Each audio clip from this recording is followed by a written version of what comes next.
Good morning students. आज P block element में मैं डॉक्टर सुनील वत्स आपका वेलकम करता हूं। हम जो कंटिन्यू कर रहे हैं वो कर रहे हैं पी ब्लॉक एलिमेंट्स में नाइट्रोजन फैमिली के साथ। ओके, तो कल या लास्ट टाइम हमने पढ़ लिया था कि हमने बनाए थे penta halides, tri halides, oxides. Okay, और इसके साथ ही हाइड्राइड्स बनाए थे, उनकी प्रॉपर्टी को लास्ट टाइम स्टडी किया था। तो पी ब्लॉक एलिमेंट्स की एक प्रॉपर्टी है जिसमें वो मेटल के साथ रिएक्ट करके बाइनरी कंपाउंड्स बनाते हैं। ओके, तो उसमें क्या होता है, जो मेटल है, मेटल की +3 ऑक्सीडेशन स्टेट होती है। ओके, जैसे हम अगर बात करते हैं Ca3N2, calcium nitride, calcium phosphide, okay, sodium arsenide. तो इस तरह के कंपाउंड जो है वो पी ब्लॉक एलिमेंट्स या नाइट्रोजन फैमिली के कंपाउंड्स बनाते हैं। ओके, तो नेक्स्ट जो हम चलने वाले हैं वो किस पे चलने वाले हैं? Anomalous behaviour.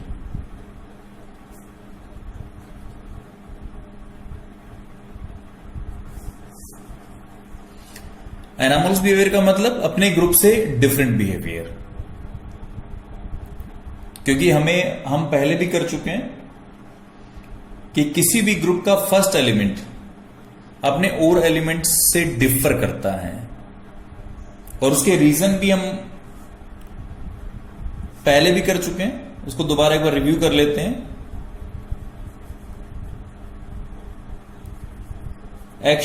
Exceptionally small atomic size,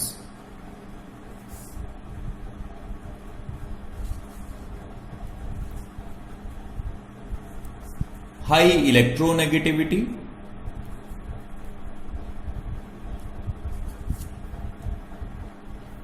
high ionisation enthalpy और absence of d orbitals.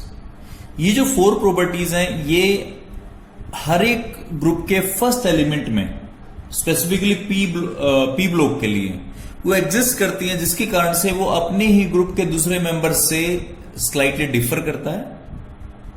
Okay, और इसको हम बोलते हैं एनामोलस बिहेवियर। ओके, और आगे इसके बाद डायगोनल रिलेशनशिप भी पढ़ेंगे हम, बट पहले इसको थोड़ा सा एक्सप्लेन कर लेते हैं कि जो पी ब्लॉक है उसके अंदर ये कहां कहां तक हमें डिस्प्ले होता है। तो फर्स्ट इसमें बात मैं करता हूं पी पाई मल्टीपल बॉन्ड्स।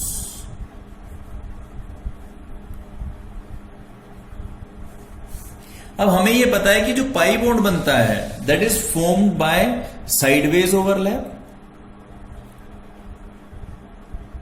और साइडवेज ओवरलैप जो होता है वो हेड ऑन ओवरलैप से, जो सिग्मा बॉन्ड बनता है उस ओवरलैप से काफी वीक होता है।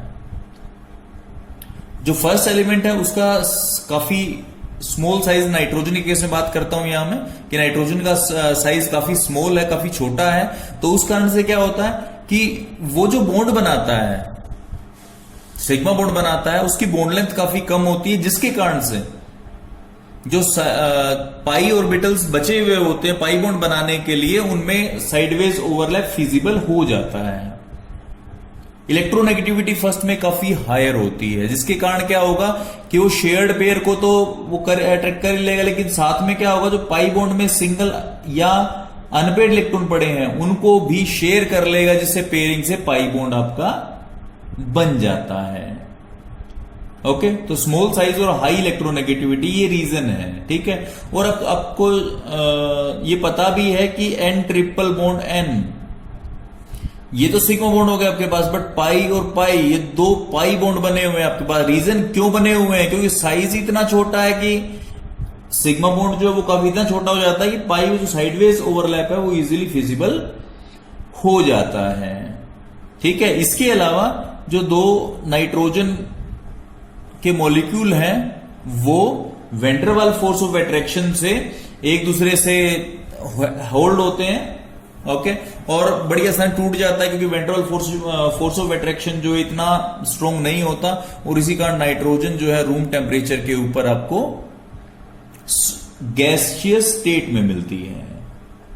ओके, उसके अलावा जो दूसरे एलिमेंट्स हैं, फोस्फोरस हो गया आपका, फोस्फोरस, आर्सेनिक, एंटीमनी, बिस्मथ, इनके अंदर पी पाई जो मल्टीपल बॉन्ड्स हैं वो पॉसिबल नहीं है क्योंकि इफेक्टिव ओवरलैप नहीं होता। ओके, और इसके अलावा जो ये phosphorus single bond, PP single bond, arsenic single bond, antimony single bond. Okay, तो ये जो है मोस्टली एलिमेंट्स जो है नाइट्रोजन को छोड़कर वो सिंगल बॉन्ड को प्रेफर करते हैं। ओके, और क्योंकि नीचे एलिमेंट्स जाओगे तो बड़ा साइज तो चला जाएगा, तो फोस्फोरस आर्सेनिक जो है ये P4, AS4, SB4 इन फॉर्म्स में एग्जिस्ट करने की कोशिश करते हैं। ओके, और मोस्टली जो है, क्योंकि देखो एक यूनिट का साइज बड़ा हो जाता है, बड़ा होने के कारण क्या होगा, वेंट्रल फोर्स ऑफ अट्रैक्शन ही बढ़ जाती है, और वेंट्रल फोर्स ऑफ अट्रैक्शन बढ़ने के कारण ये मोस्टली जो है वो सॉलिड स्टेट में रहना प्रेफर करते हैं रूम टेम्परेचर के ऊपर। ओके, सेकंड जो प्रॉपर्टी आती है वो आती है मेरे पास कैटिनेशन। कार्बन फैमिली में पढ़ा है आपने, catenation is self linking property of the atoms. Okay, carbon में काफी हद तक हमें मिलती है, काफी लार्ज एक्सटेंट तक मिलती है। ओके, बट इस ग्रुप के अंदर वो काफी कम मिलती है। ओके, तो आपके पास जो है नाइट्रोजन जो बनाता है वो 3 एटम्स तक बनाता है। आपने पढ़ा N3H हाइड्रोजोइक एसिड, जिसके अंदर एजाइड आयन होता है, ये ब्रेक जब करता है तो N3- प्लस H+ हो जाता है। ओके, ये हाइड्रोजोइक एसिड बोलते हैं इसको, क्योंकि H+ मिक्सचर में जाकर या एक्वा सोल्यूशन में जाकर ये क्या करेगा, H+ रिलीज कर देगा। ओके, तो ये आपके पास है कैटिनेशन। नेक्स्ट जो है आपके पास वो है रिएक्टिविटी, कितने रिएक्टिव हैं कितने नहीं हैं, हम उसके बारे में बात कर लेते हैं। ओके, अगर नाइट्रोजन की बात करूं तो मैं नाइट्रोजन ट्रिपल बॉन्ड नाइट्रोजन होता है, पता है आपको। ओके, और बॉन्ड लेंथ भी काफी कम होती है, कितनी होती है, 109 पिकोमीटर, और इतनी कम बॉन्ड लेंथ में बॉन्ड डिसोसिएशन एनर्जी तो काफी हाई होगी। दिस इज नियरली 950 किलोजूल पर मोल, नियरली 950 मीन्स इतनी ज्यादा एनर्जी आपको रिक्वायर्ड है। तो इसलिए क्या, नाइट्रोजन तो लगभग, नाइट्रोजन जो आपके पास गैस है दैट इज नियरली इनर्ट, और इनर्ट होने के कारण ही हम क्या करते हैं, इसको अगर किसी भी रिएक्शन के अंदर हमें इनर्ट एटमॉस्फेयर क्रिएट करना हो तो नाइट्रोजन गैस का ही यूज करते हैं, क्योंकि रिएक्शन टेम्परेचर या रिएक्शन कंडीशंस के ऊपर नाइट्रोजन गैस मोस्टली केसेस में कहीं भी रिएक्ट नहीं करती। ओके, इसके अलावा अगर फोस्फोरस की बॉन्ड की बात करें, सिंगल बॉन्ड होता है, और यहां देखिए 950 किलो जूल, और यहां जो बॉन्ड डिसोसिएशन एनर्जी है that is nearly 213 kilo joule पर मोल। ओके, जो काफी कम रहती है। इसका मतलब फोस्फोरस जो है वो काफी रिएक्टिव रहेगा as compare to nitrogen. Okay, और मैं ये भी कह सकता हूं कि जब डाउन द ग्रुप जाऊंगा मैं तो मेरी रिएक्टिविटी क्या करती है, डिक्रीज करती है। कहां से कहां तक, आर्सेनिक से आपके बिस्मथ तक। ओके, तो ये आपके पास क्या रहेगा, रिएक्टिविटी के लिए। उसके बाद फोर्थ जो बात करने वाला हूं वो बात करने वाला हूं मैं कोवलेंसी। कोवलेंसी पता है आपको कि covalency is tendency to form covalent bond. कितने कोवलेंट बॉन्ड बनते हैं? ओके, तो आपके पास देखो नाइट्रोजन जो है, नाइट्रोजन सेकंड पीरियड का एलिमेंट है, डी ऑर्बिटल एब्सेंट होते हैं। तो जो नाइट्रोजन जो है नाइट्रोजन 3 कोवेलेंट बॉन्ड बनाता है अपने इलेक्ट्रॉन से और +1 बनाता है कोऑर्डिनेट बॉन्ड, वो बनाता है लोन पेयर ऑफ इलेक्ट्रॉन से। तो इसलिए मैक्सिमम कोवेलेंसी नाइट्रोजन के लिए कितनी हो सकती है? 4। ओके, उसके बाद जो है, और ये आप पहले भी डिस्कस कर चुके हैं कि 4 कोवेलेंसी हो सकती है, और इसीलिए नाइट्रोजन पेंटाहलाइड्स तो बनाता ही नहीं है। ओके, क्योंकि यहां तक ही वो पहुंच पाता है, 4 तक पहुंच पाता है। ओके, और अगर फॉस्फोरस की या दूसरे मेंबर्स की बात करें, फॉस्फोरस ऑनवर्ड्स अगर बात करें, तो डी ऑर्बिटल प्रेजेंट होते हैं, तो 5 या 6 तक वो अपनी कोवेलेंसी को एक्सपेंड कर लेता है। ओके, इसके बाद नेक्स्ट जो आता है मेरे पास, वो आता है जो पी पाई पहले डिस्कस कर चुके हैं, क्योंकि इसमें डी ऑर्बिटल प्रेजेंट है, तो डी पाई पी पाई मल्टीपल बॉन्ड्स की बात करेंगे अब हम।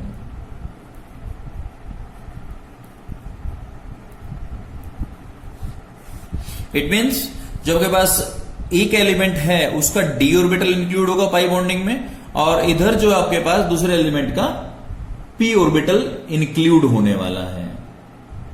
ओके, अब क्योंकि मेरे को पता है डी ऑर्बिटल नाइट्रोजन में तो प्रेजेंट होता ही नहीं है, जब नाइट्रोजन में प्रेजेंट नहीं होगा इट मींस नाइट्रोजन में तो पी पाई ही मिलेगा।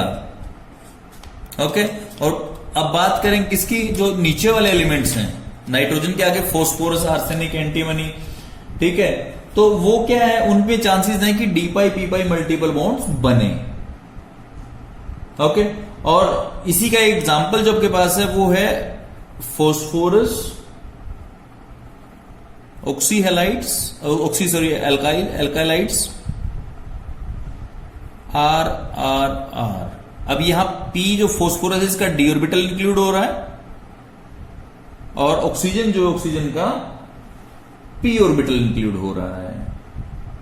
ओके, इसी तरह से आपके पास POX3, POCl3, POBr3 जो भी होगा आपके पास, ओके, ये हो सकते हैं। उसके बाद जो है ट्राईथाइल फोस्फीन हो जाएगा, ट्राईफिनाइल आर्साइन हो जाएगा। ओके, जो एक लिगेंड्स की तरह काम करते हैं। ओके, तो ये आपके पास है डी पाई पी पाई मल्टीपल बॉन्ड्स, नीचे वालों में मिलता है, और मेनली उसका जो आपका होता है वो फॉस्फोरस में ज्यादा मिलता है। ओके, उसके बाद नेक्स्ट जो डिस्कस करने वाला हूं मैं, वो करने वाला हूं नॉन मेटालिक कैरेक्टर।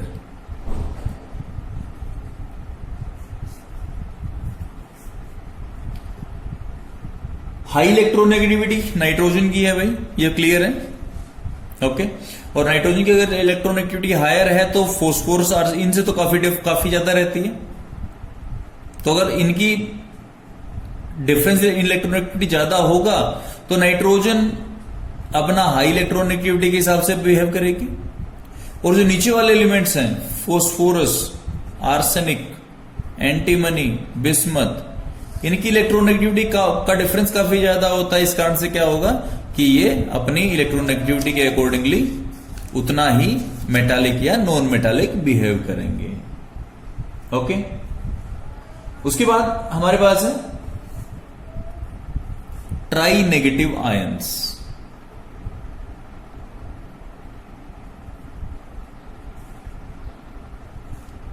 ओके, अब नाइट्रोजन की अगर बात करें तो नाइट्रोजन तो N3- बड़ी आसानी से बना लेता है, अनस्टेबल तो होता है पर बन जाता है, बट P3- या इससे नीचे वाले एलिमेंट्स इसको अवॉइड करते हैं। क्यों अवॉइड करते हैं? क्योंकि 3- चार्ज को बियर करना, इलेक्ट्रोनेगेटिविटी का बहुत ज्यादा होना बहुत जरूरी है इसके लिए। अगर ऐसा होगा तो क्या होगा, आपके नीचे वाले एलिमेंट्स जो वो अवॉइड करेंगे, उनके पास इतना जो उसको संभालने की पावर तो है ही नहीं उनके पास। ओके, तो इसलिए नाइट्रोजन अलग बिहेव करेगा, फॉस्फोरस अलग बिहेव करेगा।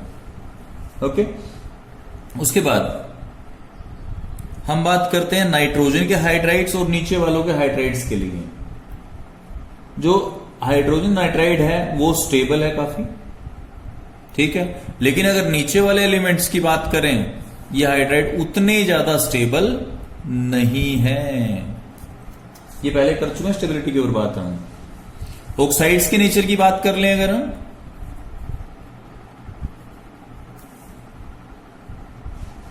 नाइट्रोजन के 5 ऑक्साइड्स पढ़े हैं हमने जो मोनोमेरिक फॉर्म में एग्जिस्ट करते हैं। जो थे आपके पास N2O, NO, N2O3, ठीक है, N2O4, N2O5,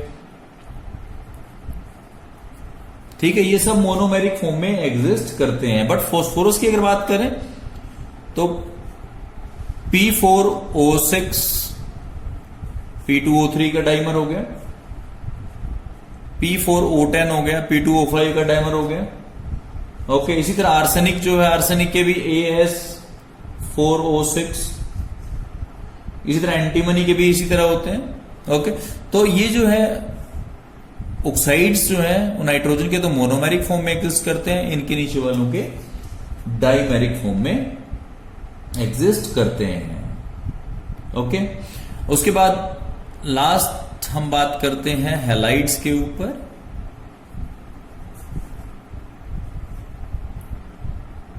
NF3 को छोड़कर, एक्सेप्ट NF3, इसको छोड़ के सभी जो हैलाइड हैं वो अनस्टेबल होते हैं।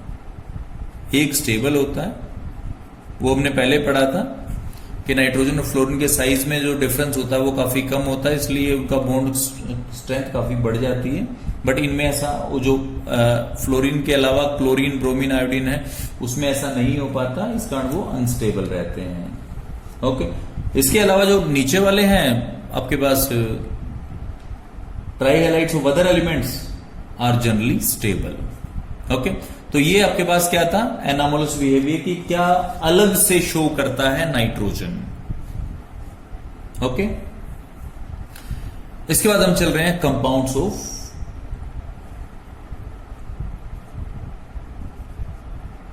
एन नाइट्रोजन फैमिली बात करता हूं मैं। ओके, सबसे पहले मेरे पास है डाई नाइट्रोजन। इनको वन बाय वन हम करने वाले हैं। डाई नाइट्रोजन जो N2 गैस होती है। ओके, सबसे पहले रदरफोर्ड ने 1772 में उसको डिस्कवर किया था। डायटोमिक फॉर्म में एग्जिस्ट करती है। ओके, डाई नाइट्रोजन इसको बोलते हैं।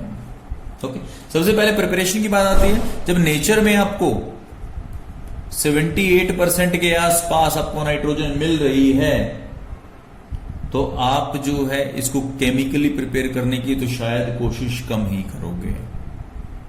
ठीक है, तो फर्स्ट जो मेथड है, कहां से हम कमर्शियली कहां से डाई नाइट्रोजन इकट्ठी करते हैं या यूज करने के लिए कहां से लेते हैं।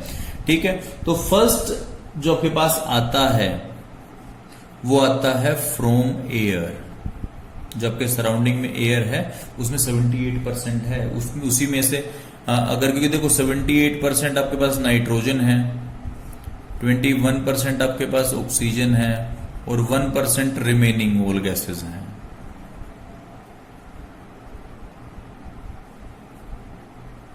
ये आपके पास कंडीशन है। अगर आप इस 22% को किसी तरह से निकाल दो एयर के अंदर से तो यही बच जाएगा आपके पास। ठीक है, तो मैं यही ट्राई करूंगा कि किसी तरह से ऑक्सीजन और ऑल रिमेनिंग गैसेस वो निकल जाए और नाइट्रोजन मेरे पास सेफ बच जाए। ओके, और इसके लिए जो मेथड यूज करता हूं मैं, वो मेथड मेरे पास है लिक्विफेक्शन। पहले लिक्विफाई कर दूंगा सारी गैस को। ओके, और फिर उसके बाद उसकी करूंगा fractional distillation. Liquefaction and fractional distillation. ठीक है, जब मैं सारी की सारी गैस जो आपके पास इस कंटेनर के अंदर, मैं एज्यूम करता हूं इसके अंदर सारी की जाए टोटल गैस है। ठीक है, मैं क्या चाहता हूं, मैं इसको पहले क्या कर लेता हूं, लिक्विफाई कर लेता हूं। मीन्स सारी के सारे लिक्विड स्टेट में आ जाएगी गैस, जो भी गैस इसके अंदर अवेलेबल होगी। ओके, तो अब डाई नाइट्रोजन जो है उसका बॉइलिंग पॉइंट वो है 77.2 केल्विन। ओके, और डाई ऑक्सीजन जो है उसका है 90 केल्विन के आसपास। तो जब मैं 77.2 से नीचे लेके जाऊंगा तो उसमें क्या होगा, कि आपके पास नाइट्रोजन और ऑक्सीजन जो मेजर पार्ट प्ले करती है वो दोनों की दोनों क्या होंगी, वो लिक्विड स्टेट में आ जाएंगे। ओके, मैं ज्यूम करता हूं मैं 75 तक ले गया। अब 75 पे जब टेम्परेचर केल्विन के ऊपर टेम्परेचर को छोड़ दूंगा तो अब ऑटोमेटिकली धीरे धीरे राइज होना शुरू हो जाएगा। बट ये राइज जो वो कंट्रोल्ड होना चाहिए, अगर ये कंट्रोल नहीं होगा फिर मेरे को प्रॉब्लम आ सकती है। ओके, और गैप भी 77 to 90 है, तो 13 केल्विन का गैप है, वो काफी ठीक ठाक गैप है। ओके, तो फ्रैक्शनल डिस्टिलेशन से मैं इसको सेपरेट कर सकता हूं इजीली। 75 से 76 होगा, 76 से 77 आ जाएगा, और 77 आने के बाद जिस तरह 77.2 आएगा, 2 आते क्या होगा कि जितनी मेरी नाइट्रोजन गैस है वो क्या करेगी, वो गैसियस स्टेट में जाने की कोशिश करेगी, और गैसियस स्टेट में अगर जाने की कोशिश करेगी इट मींस क्या होगा कि ऑक्सीजन नीचे पड़े, 21% पार्ट नीचे पड़ा रहेगा और 78% ऊपर आ जाएगा। ओके, और जब तक 77 ये सारे नाइट्रोजन कन्वर्ट होगी तब तक 77.2 पे टेम्परेचर स्टेबल हो जाएगा, जब तक सारे के सारे नाइट्रोजन यहां से उठ के यहां नहीं चली जाती। ओके, और उसके बाद जब सारी कन्वर्ट हो जाएगी फिर क्या होगा, फिर टेम्परेचर राइज होना शुरू हो जाएगा। ओके, 78 केल्विन तक पहुंच जाए, 78 केल्विन या 79 केल्विन तक जब पहुंचेगा उसे मैं क्या करूंगा, इसके अंदर की सारी गैस में विड्रॉ कर सकता हूं। ओके, सेपरेशन हो जाएगा, बची हुई गैस ऑक्सीजन या रिमेनिंग गैसेस हो जाएंगी। ओके, तो ये है मेन मेथड कि कहां से मैं आइसोलेट करता हूं, सिंथेसाइज करने की कोशिश कम करता हूं, आइसोलेट करने की ज्यादा करता हूं। ओके, बट अगर लैब में थोड़ी बहुत मेरे को नाइट्रोजन चाहिए तो मैं उसको डिफरेंट मेथड से सिंथेसाइज भी कर लेता हूं, वो तो कमर्शियल था। ओके, लैब के अंदर थोड़ी बहुत क्वांटिटी में अगर चाहिए तो लैब के अंदर लैब मेथड जो मेरे पास, वो 3 मेथड्स मेन इंपॉर्टेंट है मेरे पास। ओके, वो 3 मेथड कौन कौन से हैं? फर्स्ट आपके पास है from thermal decomposition of ammonium nitrite. मैं अमोनियम नाइट्राइट को ले रहा हूं। ओके, और इससे क्या कर रहा हूं, इससे मैं नाइट्रोजन बनाना चाहता हूं। ये काफी अनस्टेबल कंपाउंड है। ओके, तो सबसे पहले मैं इसको बना लूंगा, NH4Cl या अमोनियम क्लोराइड लिया मैंने, उसको सोडियम नाइट्राइट से ट्रीट कर दिया मैंने, आयनिक एक्सचेंज रिएक्शन हो जाएगी NH4NO2, ये पॉजिटिव ये नेगेटिव, ये पॉजिटिव ये नेगेटिव, इसका पॉजिटिव इसके नेगेटिव के साथ, इसका पॉजिटिव इसके नेगेटिव के साथ, प्लस में NaCl बन जाएगा आपके पास। ओके, और ये क्या है, ये अनस्टेबल है, तो मैं क्या करूंगा, मैं इसको हीट कर दूंगा। ये नाइट्रोजन प्लस में 2H2O निकल जाएगा मेरे पास। ओके, तो ये इस तरह से मैं क्या कर सकता हूं, नाइट्रोजन गैस को बना सकता हूं, सिंथेसाइज कर सकता हूं। ओके, इसके साथ में स्मॉल अमाउंट्स ऑफ NO या HNO3 भी बनते हैं। ठीक है, इन इंप्योरिटीज को निकालने के लिए मैं क्या करता हूं, इस गैस को, नाइट्रोजन गैस को पास कर देता हूं किससे, एक्वस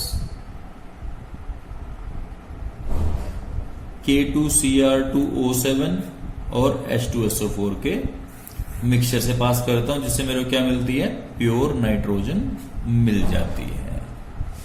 ओके, तो ये था first method for the synthesis of nitrogen. Second मेरे पास है फ्रॉम अमोनियम डाइक्रोमेट।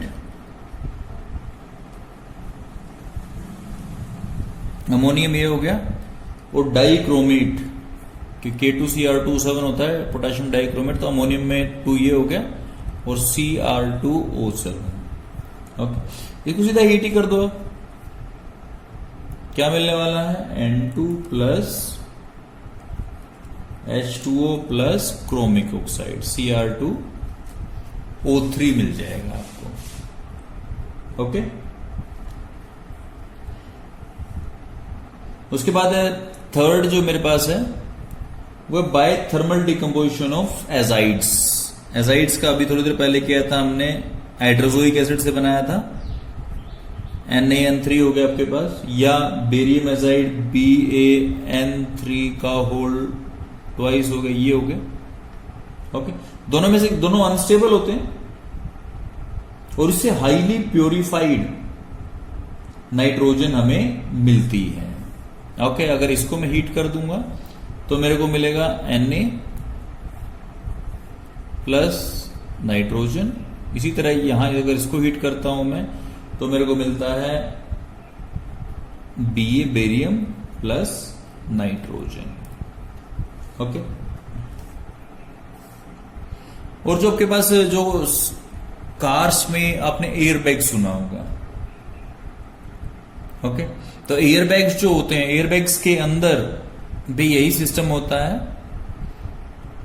कि उनके अंदर सोडियम एजाइड या इसी तरह का वो कंपाउंड जो है वो डाल दिया जाता है। ओके, और एक्सीडेंट्स के टाइम होता क्या है कि एक सेंसर प्रोवाइड किया जाता है, जो सेंसर क्या करता है, कोलिजन को डिटेक्ट करता है, जो कोलिजन टकराना या कहीं एक्सीडेंट होता है। ओके, और वो क्या करता है, वो एक इलेक्ट्रिकल सिग्नल भेजता है जो इस सोडियम एजाइड या बेरियम एजाइड को हीट कर देता है, जो एयर बैग्स में इसको हम रख देते हैं। ओके, और सोडियम एजाइड जो है वो फास्टर बर्निंग फ्यूल है। ओके, तो अब क्या करेगा, अब ये काफी अमाउंट में नाइट्रोजन गैस प्रोड्यूस करेगा जो फिल्टर्स में जाएगी। ओके, और जो हमारे जो स्टीयरिंग के नीचे या डैशबोर्ड के नीचे जो एयर बैग फोल्डेड फॉर्म में जो नायलॉन का बना होता है वो रखा होता है। ओके, तो जिस तरह से आप इसको हिट करते हो वो सिग्नल जाएगा, और सिग्नल करके यहां नाइट्रोजन जो NaN3 है आपके पास, वो क्या करेगा, सोडियम और नाइट्रोजन प्रोड्यूस करेगा एक्सेस में।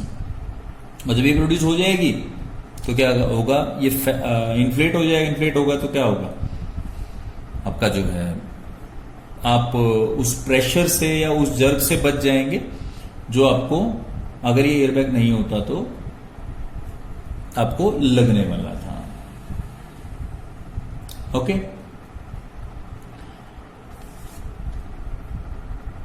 अब एक चीज और आती है कि जिस टाइम ये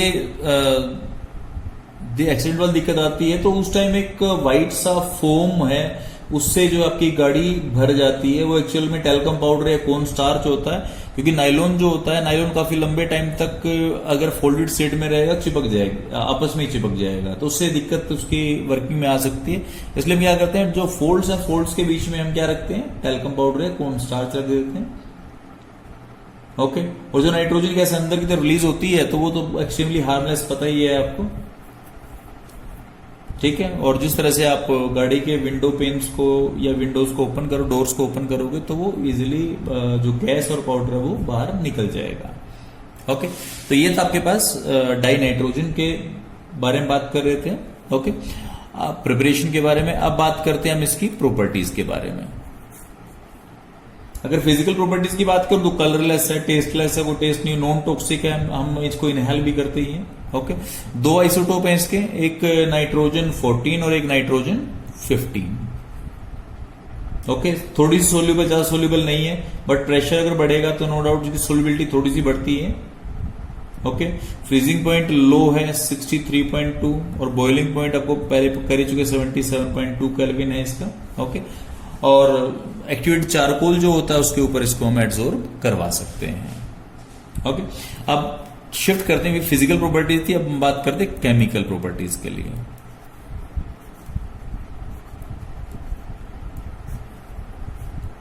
ओके, सबसे पहले लिटमस, न्यूट्रल टू लिटमस, कोई इफेक्ट नहीं होता लिटमस पेपर के ऊपर। ओके, उसके बाद एक्शन विद एक्टिव मेटल्स। देखो नाइट्रोजन खुद जो है वो काफी इनर्ट गैस है।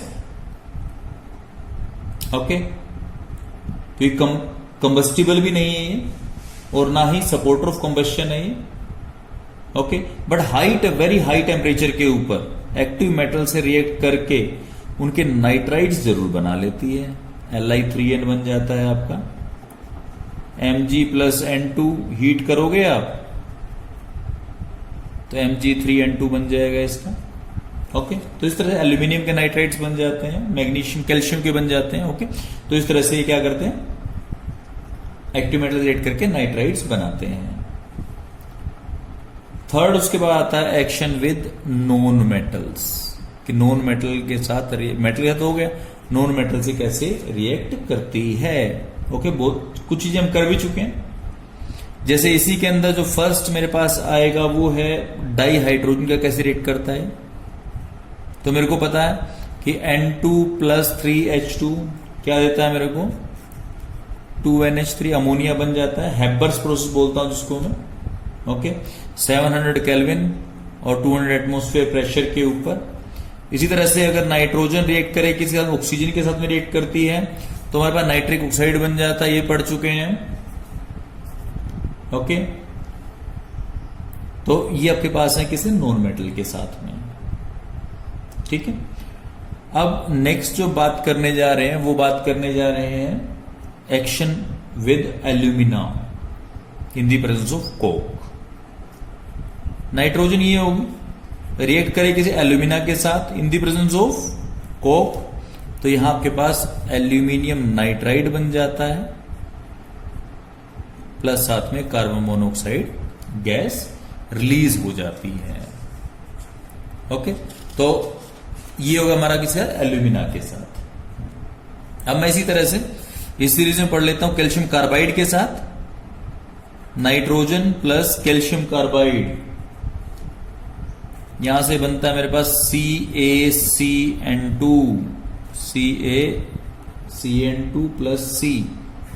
ये आपके पास है कैल्शियम साइनामाइड,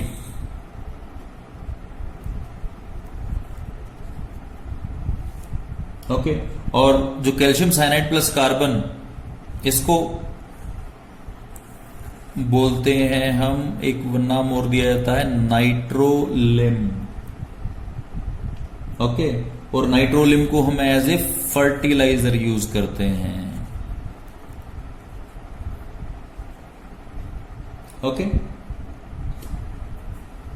उसके बाद जो नेक्स्ट आता है वो एक्टिव नाइट्रोजन में बात, नेसेंट नाइट्रोजन पे बात आती है। ओके, और नेसेंट नाइट्रोजन तो आपको पता है कि नेसेंट फॉर्म में तो कोई भी एलिमेंट हो, सिर्फ आपके नोबल गैसेस को छोड़ के सब काफी रिएक्टिव होते हैं। तो नो डाउट नाइट्रोजन भी नेसेंट फॉर्म में तो रिएक्टिव ही होगी। ओके, तो अगर नाइट्रोजन को लो प्रेशर,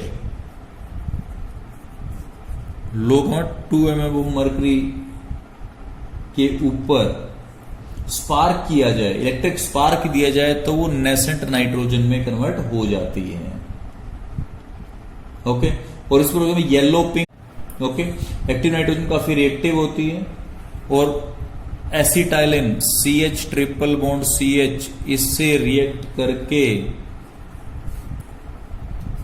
क्या बनाती है, C triple bond N triple bond N, okay, और प्लस साथ में हाइड्रोजन गैस, इसको बोलते हैं साइनोजन। ठीक है, उसके बाद यूजेस हैं, डाई नाइट्रोजन के यूज के बारे में बात करते हैं। नाइट्रिक एसिड इंडस्ट्री में होती है, नाइट्रिक एसिड बनाने में, कैल्शियम साइनाइड नाइट्रोलिम बनाने में, ओके, इसके लिए यूज होती है। इनर्ट एटमॉस्फेयर प्रोवाइड करने के लिए, जहां पे आपके हाई टेम्परेचर पे या प्रेशर पे रिएक्शन होती है और आपको इनर्ट एटमॉस्फेयर चाहिए। ओके, बल्ब्स के अंदर, इलेक्ट्रिक बल्ब्स जो होते हैं उनके अंदर यूज होती है। उसके बाद आजकल जो गैस फिल्ड थर्मोमीटर्स भी आने लगे हैं।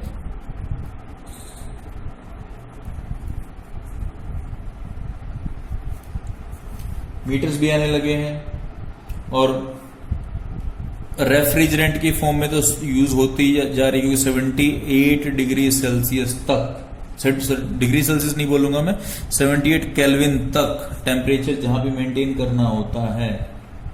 ओके, तो वहां मैं इसको एज ए रेफ्रिजरेंट भी यूज कर लेता हूं। ओके, आज के लिए इतना ही। Thank you and have a nice day.